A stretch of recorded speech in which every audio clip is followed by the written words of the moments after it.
Alright, so this is video quiz 4 on chapter 11. So number 1, what was the key idea or ideas that stood out to you in this chapter? So chapter 11 talked all about persuasion. So we talked about values and beliefs and ethos, logos, and pathos. So basically every speech you give is going to use ethos, logos, or pathos as some sort of appeal. So ethos is ethical appeal, logos is logical appeal, and pathos is emotional appeal. So no matter what you're trying to persuade someone, you're going to end up using one of these three. So number 2, what did you learn in this chapter that you did not know before reading it? So I knew that obviously going into a speech, or not even a speech, just anyone trying to convince you of something, if you've already formed a strong opinion about it, or even any opinion at all, it's going to be harder for you to change your opinion about it to the opposing side, rather than if you don't know much about it, it's a lot easier to be swayed. But I did not know that there were names to them, so it's committed and uncommitted listeners. And then another thing is initial versus derived credibility.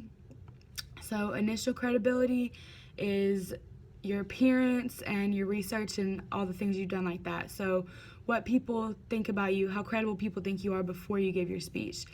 And then derived credibility is how they interpret your credibility, like how much they believe it, how you speak it, how you present it. So number 3, why are these ideas important to public speaking? So whenever you want to persuade people, your goal is to get an uncommitted listener, because obviously you want people to believe the same thing that you do, and if they strongly believe against it, it's going to be a little bit harder for you. And it's always important to have credibility, not even just in speeches, because credibility just in regular conversation, it's just something that you always need to have. So how can they be used in other areas of your personal and or professional life? So everyone uses persuasion, whether we realize it or not. I know that as a kid, I used persuasion without even realizing it, just like convincing my parents to let me do stuff. So we're always going to use it. It's something that we always need to know, and it's better just to be better at it, be skilled at it. So, and you always want to be credible, so people listen to what you say. It's always good. So number 5, read the lecture material and supplemental information for the week.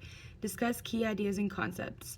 So the speeches we watched, I enjoyed the Malcolm X one just because of the language he used, and it wasn't super formal, but I just feel like the way that he presented it was really effective. So I also enjoyed watching the best ads of 2014 because it really showed, which type of appeal was most effective for commercials, and I feel like watching them, it was definitely